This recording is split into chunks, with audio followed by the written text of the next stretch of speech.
Our final assignment, let me switch this to student view. So it'll look exactly the same.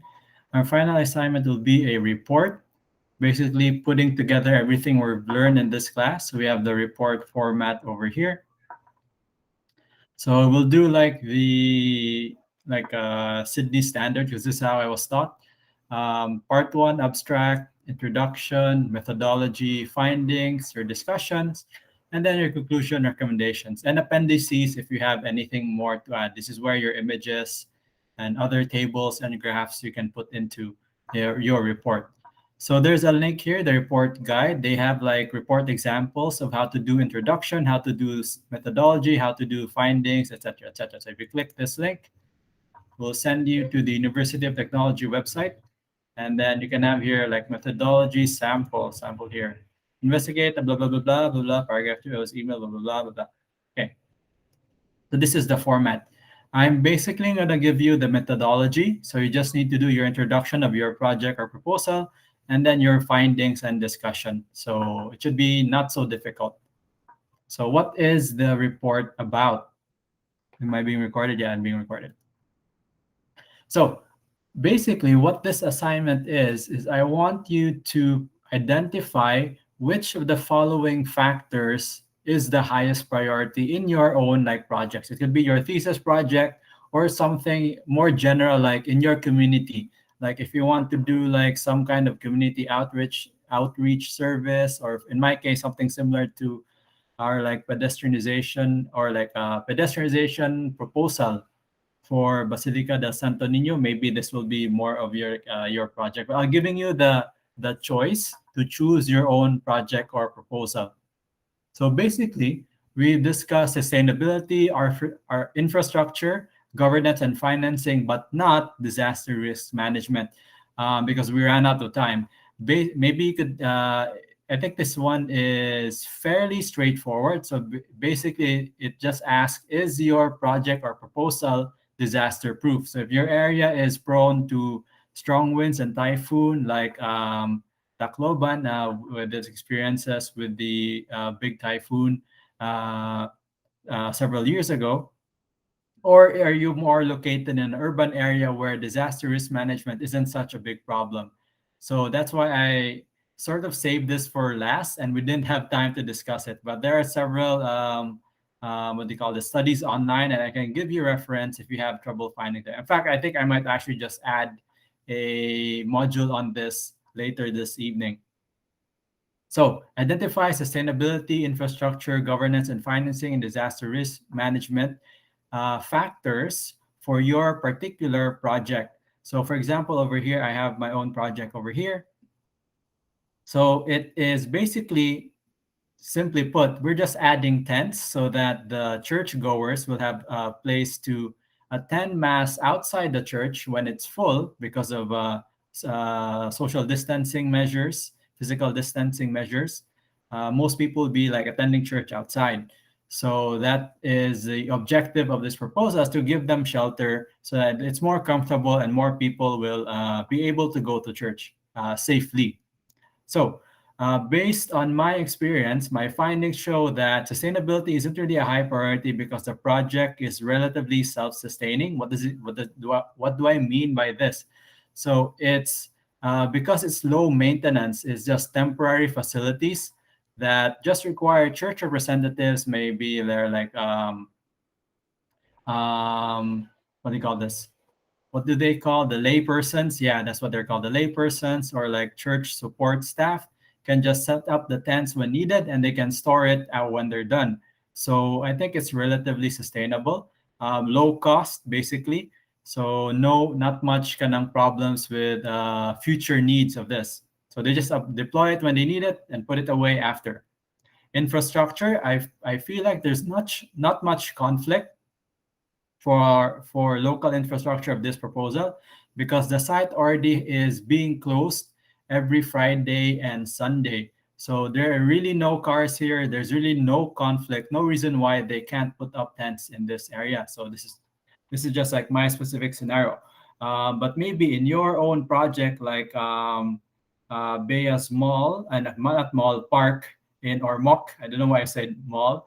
And then your other projects might be in different like parks or different public spaces. There might be some conflicts with infrastructure. So it could happen that your specific project would have infrastructure as a high priority, and then et cetera, et cetera. I have governance and financing here. For me, this is really the highest priority or the biggest issue for my project, because this whole proposal won't be approved unless the church approves it. So basically, that's what happened now. The church has basically gone silent. And I think the only way to remedy this is to either redefine the proposal for like an even lighter material tent and a cheaper tent setup that they can take away and put back, or we just find someone else, or basically just look for another site, is what we're doing now. Disaster risk management, I think this site is relatively safe. This area is very much protected from like strong winds, from my experience anyway, and it doesn't flood much. And if it does flood, it's only like up to your ankle, so the tents will be relatively safe as well. And then in case there is strong winds, they could just put away the tents. So disaster risk management is not the priority. So the goal of this project is for you to identify in your different projects, in your proposals, what are the high priority issues that you need to consider. So this will be useful for your thesis as well as your like professional practice, just like finding out right away. Although in the actual practice, we just kind of find out right away. But since this is a class about urban design and urban planning issues, this will like help me help you understand the different issues and how they kind of work together. So we're talking about systems thinking, we're talking about sustainability, infrastructure, governance, financing, and how they all relate to each other. So because everything is pretty much temporary, this means like sustainability, infrastructure, and disaster risk management are low priorities. And then because this project really hinges on approval from local representatives, that's why governance and financing really becomes a priority area here. It may be different in your projects, or it might be the same. The whole point is you go through this like research, which will also help you with report writing. You have the formats over here. You have like how to write it, what are the different paragraph structures. Typically in academic writing, the first paragraph is your topic sentence, followed by 3 or 4 supporting paragraphs. So for example, over here, methodology to investigate the value of fiber optic technology to a business in the areas of the data center and telecommunications. An empirical study was undertaken. So how did they do the study? What is so what they call unique about the study? So this study required both observations and staff surveys within the chosen company. That's your support statement 1. What are the surveys? The surveys will provide a general overview of the staff's thoughts towards fiber optics, blah, blah, blah, blah, blah. And another support statement here, the statistical data has also been used for comparisons between different companies. And then another supporting statement, observations will allow for an understanding of people's behavior towards the technology and how they interact with it, etc., etc. So this will be a good sort of test run for anyone. I think everyone here is like doing thesis for their masters, like either this sem or in the future sem or whatever. So this will be a good practice run for that. Example findings will be like this. You could have tables, graphs. Excuse me. What I could have done over here if I had more time is list down the specific items, maybe 3 or 4 specific items under sustainability. Maybe one item for say sustainability would be the energy needed to set up the tents. So we could put that under like human power, or there's just like physical. You don't need mechanical technology to do this. You just need like human power, like basically just having people set it up. Another item under sustainability would be the recyclability or the reusability of the materials.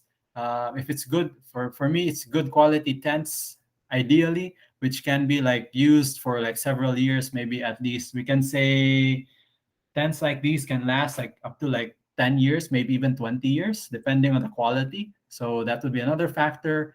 Another factor would be do the creation of these tents have a carbon footprint? So that's one big thing is sustainability, carbon footprint. And then yes, it is a factor because these are plastic tents, so that would be an issue.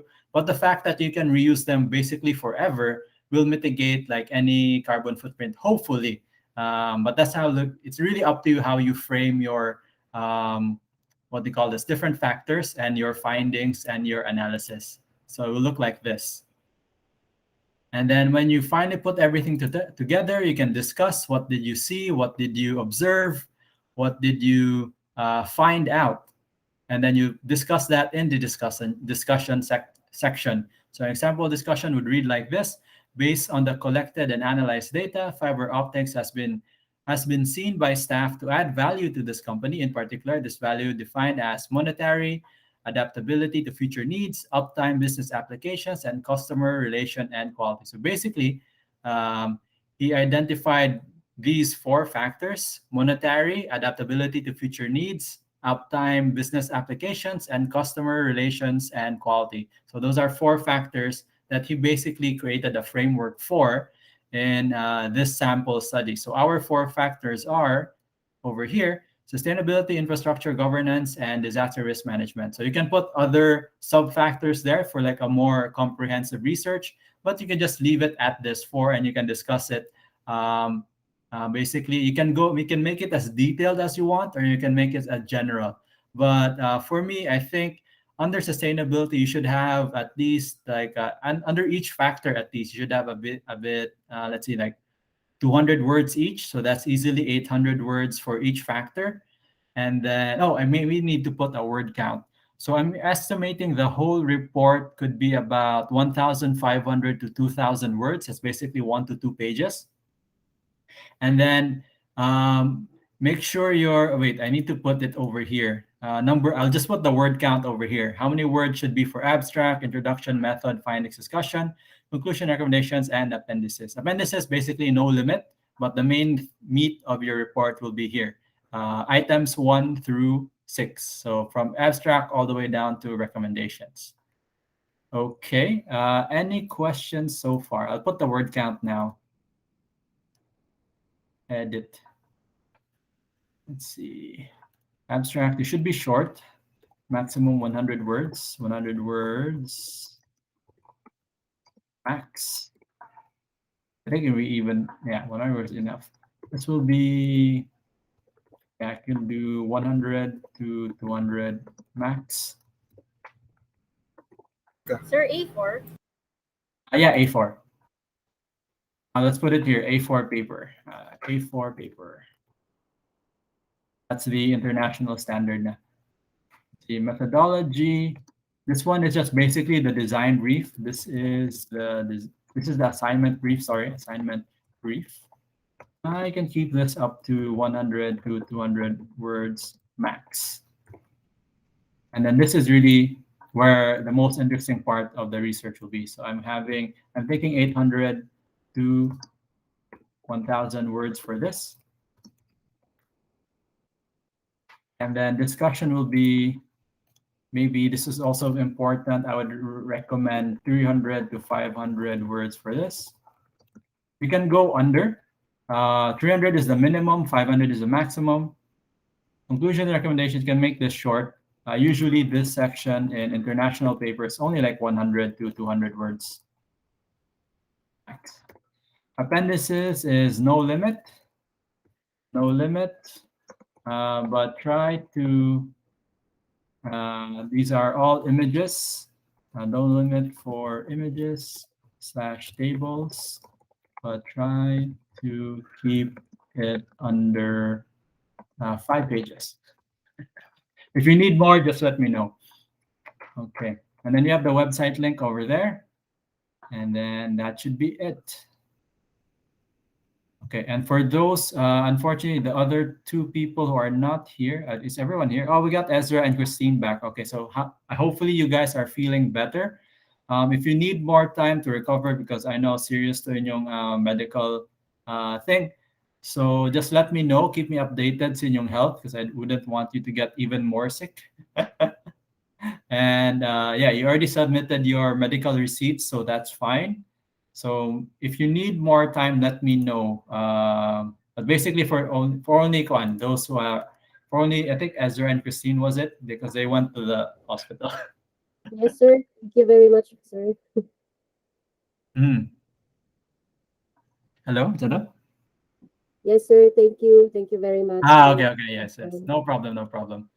Yeah. So let me know on that. Everyone else, our deadline will be on 11:30 of December 18. December 18 over here. That's like next week. So this is about 2 pages long, the report. So not that long, but it really helped me sort of measure how much you've learned. But I think from our grades over here, everyone is doing well. Let's see here. Summary about 70. It's yeah, everyone's like above the 80%. And then yeah, my passing rate for my classes is 60%. So no one is failing this. So you just need to finish it. Just finish it, and then hopefully there will be no problems as we go into like the final week. Sige. Any questions or comments, etc.?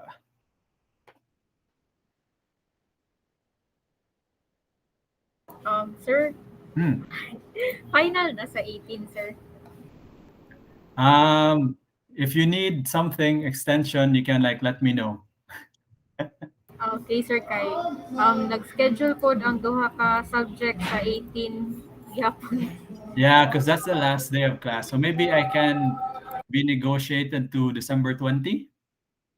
Okay, sir. Thank you, sir. Please, thank you. How many agree December 20? Raise your hand. You got one, two, three, four. Okay, that's three, four, five. Okay, no problem. Very easy to Thank you, communicate. sir. All right, I'll still move it to 11:30 is gabi para di na magkuandungan. Edit 11:30. 11:30 December 20. Okay, done. Save. Sige. So that's pretty much it. Wait, before we go, I'll just record another lecture over here. Stop recording.